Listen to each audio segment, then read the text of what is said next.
That kind of brings to mind a couple questions. The first would be, you were mentioning, there's a lot of cyber adversaries or bad guys out there looking for these vulnerabilities. There's other organizations or even governments that are looking for these as well.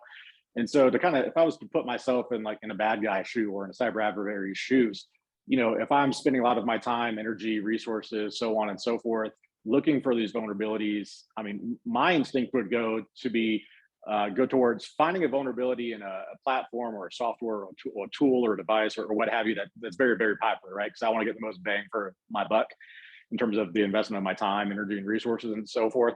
So these vulnerabilities that have been discovered, at least the ones that Google is documenting, again, I think it was 53 that they found in 2021. Can you talk a little bit about like what platforms or tools or developers, if you will, or companies where these were most commonly found to have these vulnerabilities? They're omnipresent is the best way I can say that, right? So they really span everything from end user software to server software to devices, routers and firewalls and things like that. It really does span the gamut of all IT systems that a company would use. And the thing that Google Project Zero does, they're not actively exploiting these things. Right? They're finding the vulnerabilities, right. They're responsibly disclosing them, trying to get the manufacturers. Sometimes manufacturers don't want to own up to the fact that they have this vulnerability, right? They'll, it's not really not a problem when it is a problem, but the responsible disclosure of that is what makes security work.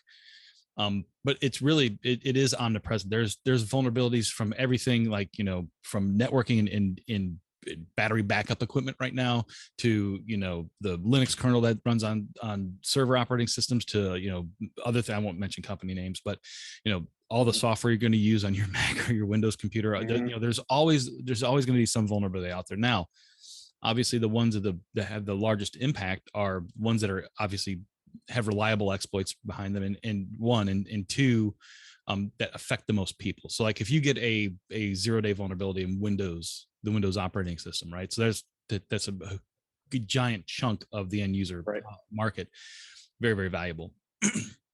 and there's also an evolution that happens with vulnerabilities, right? So there's not just 0-day vulnerabilities. You're going to start hearing about things called 0-click vulnerabilities.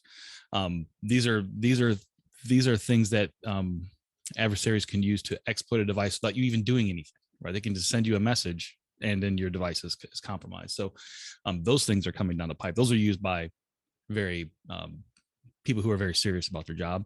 But all that high end exploitation does tend to kind of slowly drift downhill. And so, there's going to be there's always this never ending cat and mouse game of trying to figure out what they're able to exploit versus what we're able to defend against.